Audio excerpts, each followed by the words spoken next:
Meus irmãos, a paz do Senhor. Para mim é um grande prazer estar aqui mais uma vez com os irmãos. A nossa finalidade aqui é compartilhar um pouco a palavra do Senhor, nosso Deus. E nessa sequência, estamos aqui pensando a primeira carta do tão amado apóstolo Pedro. E hoje chegamos aqui no capítulo 1, a partir do versículo 3, onde Pedro, no versículo 2, havia deixado bem claro que a igreja ali que estava disperso no Ponto, na Galácia, Capadócia, Ásia e Bitínia, aquela região da Ásia Menor, atual Turquia, fora escolhida por Deus, cada um deles individualmente.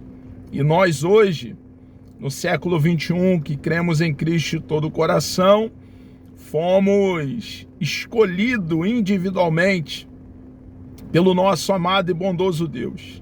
Deus sabe exatamente o que faz.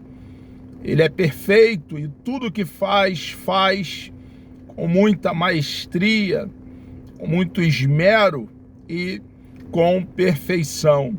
E Ele escolheu cada um de nós para essa obra tão preciosa de proclamar como arauto o Evangelho, o plano bendito de salvação, a mensagem que dá vida a mortos. Pedro então deixa bem claro para a igreja ali do primeiro século, estava sendo perseguida por se manter fiel ao nosso Senhor e Salvador Jesus Cristo.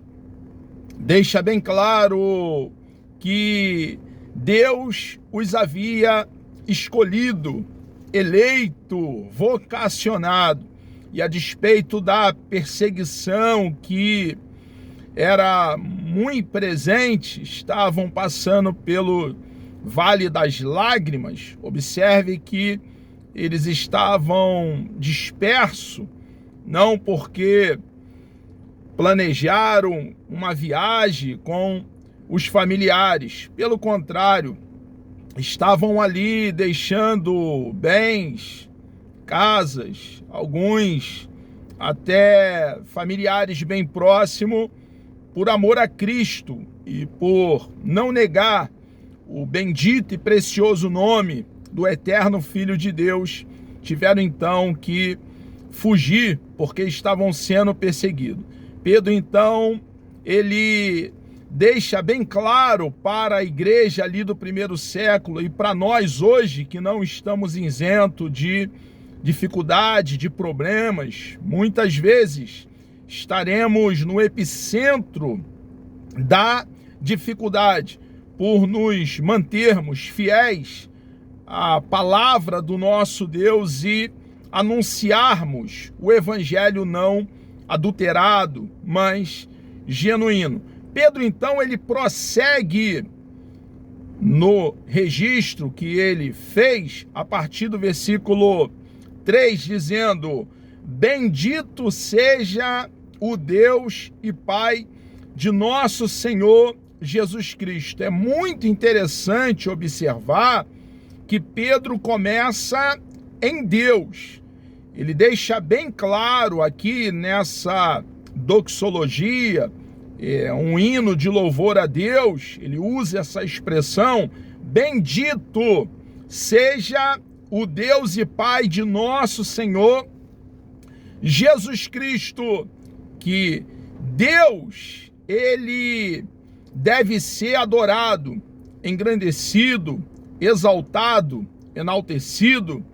Deus é o centro, não o homem.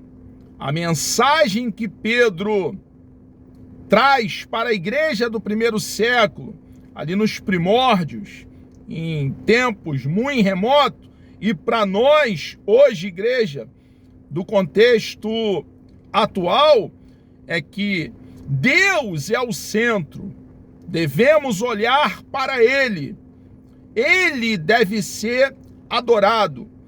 na nossa fala, quando estivermos pregando o Evangelho, devemos então apontar para Deus, porque é o Deus bendito, o Deus eterno, autoexistente, autossuficiente, Criador dos céus, da terra e do mar, o Pai de nosso Senhor e Salvador Jesus Cristo, aquele que proveu vida eterna para cada um de nós que cremos no nosso Senhor e Salvador Jesus Cristo, proveu a única porta, o único caminho, a única escada que liga a terra aos céus, e por intermédio do único Salvador, nós temos acesso a Deus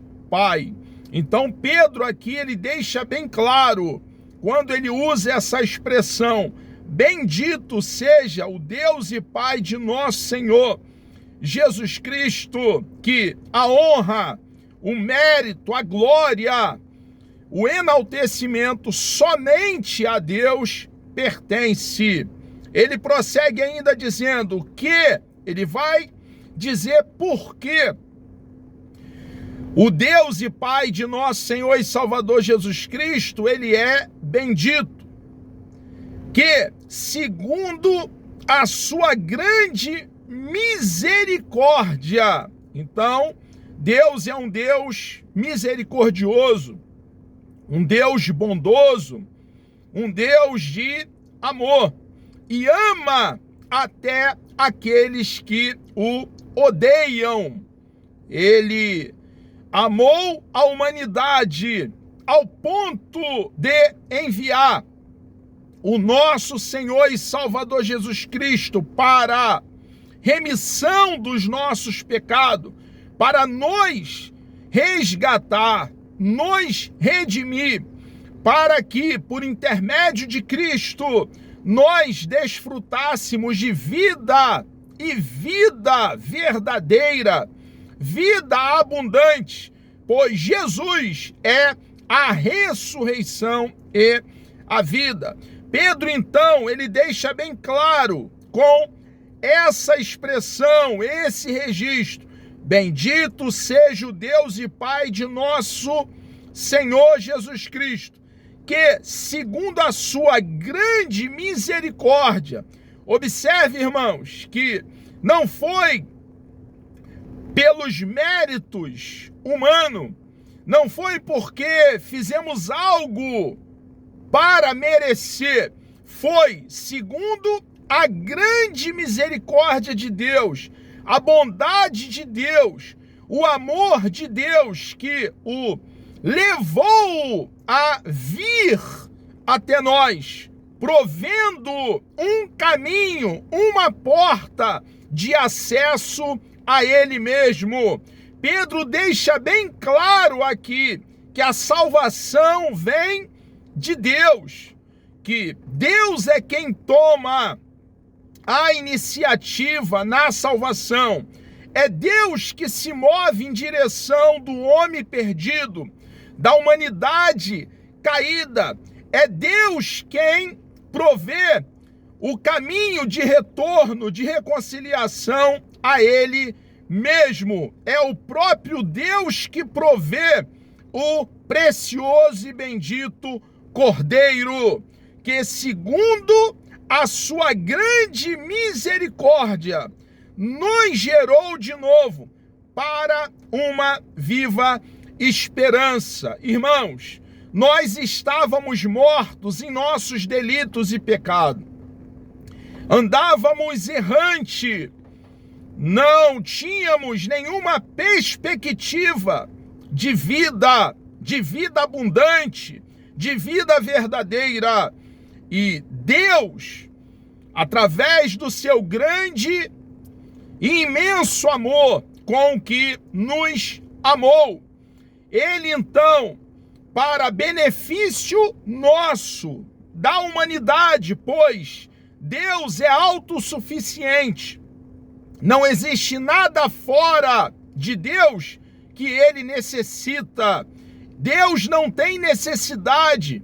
Ele é completo nele mesmo. Mas, por amor, quando nós merecíamos juízo, ele nos amou. E quando cremos em Cristo de todo o coração, ele mudou a nossa trajetória. Agora não andamos mais errantes. Agora não caminhamos mais para juízo, para condenação, para o inferno. Agora, por crermos em Cristo de todo o coração, estamos em marcha para a cidade cujo arquiteto e construtor é o nosso Deus. Então, irmãos, a Ele honra, somente a Ele glória e exaltação pelos séculos dos séculos. Pedro então deixa bem claro que nós que estávamos mortos em delitos e pecado, fomos gerados. Uma obra do Espírito de Deus no nosso espírito. É o ato do novo nascimento. O assunto consistente que Jesus, o nosso Senhor, cabeça da igreja, salvador do corpo, que é a sua própria igreja, tratou ali com aquele membro do Sinédrio, Supremo Tribunal de Jerusalém, compôs 70 homens, um sumo sacerdote, Nicodemos, quando Nicodemos à noite foi ter com ele. Então, Deus, ele nos gerou, nós nascemos de novo, irmãos, ressurgimos dentre os mortos, uma obra bendita e preciosa, a doutrina da regeneração, do novo nascimento. Só uma vez, tendo nascido de novo, adentraremos pelos portões celestiais. Então ele, Deus, nos gerou de novo para uma viva esperança. Que esperança é essa, meu irmão? A esperança de um dia passarmos a eternidade com aquele que muito fez por cada um de nós. A esperança de estar naquele que é o nosso quinhão, a nossa porção, o nosso galardão, aquele que muito nos amou e fez por nós, provendo vida eterna através do nosso Senhor e Salvador Jesus Cristo. Ele, Deus, nos gerou de novo para uma viva esperança, pela ressurreição de Jesus Cristo dentre os mortos. A ressurreição do nosso Senhor e Salvador Jesus Cristo é a prova de que o sacrifício do nosso Salvador foi aceito por Deus Pai. Quando ali estava Abraão com seu filho Isaque, caminhando até o cume do monte, Isaque faz uma pergunta a seu pai: pai, tudo aqui está preparado, aqui está lenha, temos tudo, onde está o cordeiro? E Abraão, ainda no sopé do monte, ele diz para Isaque: Deus proverá para si o cordeiro, meu filho. Quando eles chegam no cume do monte e Abraão vai imolar o seu filho, Deus não permite. Quando Abraão levanta os olhos, ele vê um cordeiro. Abraão não levou aquele cordeiro e ainda no sopé do monte, ele afirma que Deus proveria o cordeiro. Irmãos, todas as religiões do mundo, quem traz a oferta é o ofensor. Aquele que ofende a divindade é quem traz a oferta para aplacar a ira da divindade. No cristianismo, não. É o próprio ser ofendido. É a divindade que provê o cordeiro para aplacar a sua indignação, a sua ira. E Deus, o próprio Deus, fez a promessa em Gênesis 3,15 de enviar um Salvador da semente da mulher. E lá estava agora Jesus, na plenitude dos tempos, o Cordeiro de Deus que tira o pecado do mundo, como disse o profeta João Batista. Lá estava ele naquela pequena colina chamada Gólgota, lugar da caveira, no Calvário.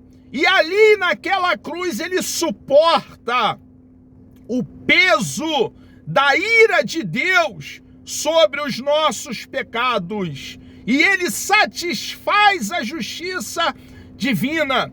Ele quita a nossa dívida, a dívida que a humanidade tinha com Deus Pai. Porque Adão não foi tão somente o primeiro homem. Foi o primeiro homem, mas também foi o representante, o cabeça federal da humanidade. Agora, Jesus então toma sobre ele os nossos pecados e leva sobre ele os nossos pecados, sendo ele o nosso representante, o nosso fiador, o nosso substituto, e ele recebe a justa ira de Deus sobre ele, que os nossos pecados merecia, e ele paga a nossa dívida, a dívida que tínhamos com Deus Pai, pela imputação em nós do pecado do nosso papai Adão. Irmãos, grande foi o que Jesus fez por nós, e a ressurreição do nosso Senhor e Salvador Jesus Cristo confirma que o sacrifício foi aceito por Deus Pai. O sacrifício foi aceito. A morte de Cristo foi uma morte vicária. Jesus não tinha pecados. Ele era o cordeiro puro, ilibado, sem mancha, sem ruga, sem mácula. Ele foi aceito por Deus Pai, porque Deus Pai anunciou que enviaria o seu Filho para resgate da humanidade. O que acontece ali quando Jesus diz está consumado, o véu se rasga de alto a baixo, o acesso a Deus agora está liberado. Hoje não precisamos de um intermediário. Nós temos, por crer em Cristo de todo o coração, acesso imediato ao Santo dos Santos, a presença de Deus. O caminho, quando cremos em Cristo de todo o coração, está aberto. Quando estamos arraigados, calcados, respaldados, fundamentado no eterno Filho de Deus, somos aceitos por Deus Pai. Meus irmãos, Jesus ressurgiu dentre os mortos. Jesus está vivo e nele há esperança. Pedro está deixando bem claro para a igreja perseguida ali do primeiro século que a fé em Deus traz grande contentamento, traz grande consolo, refrigério à alma e traz esperança. Chegamos aqui ao término de mais uma exposição, Deus me dando vida até lá, querendo o nosso amado e bondoso Deus. Na próxima exposição, nós comentaremos aqui a partir do versículo 4. Que Deus te dê um dia extremamente abençoado. Vamos orar? Deus amado, nós te louvamos, ó Pai. Obrigado por o Senhor nos conceder essa oportunidade. Continue conosco, ó Pai, nessa caminhada. Obrigado por esse grande privilégio de aqui poder falar livremente do teu amor e da tua bondade, ensinando e também aprendendo a respeito do plano perfeito, do plano bendito de salvação. O Evangelho, essa mensagem poderosa que penetra o íntimo recôndito do mais vil pecador. Entregamos nossas vidas nas tuas mãos. Conceda-nos, ó Pai, um dia abençoado e na tua presença. Assim nós oramos, ó Pai, certo da vitória e agradecido em nome de Jesus.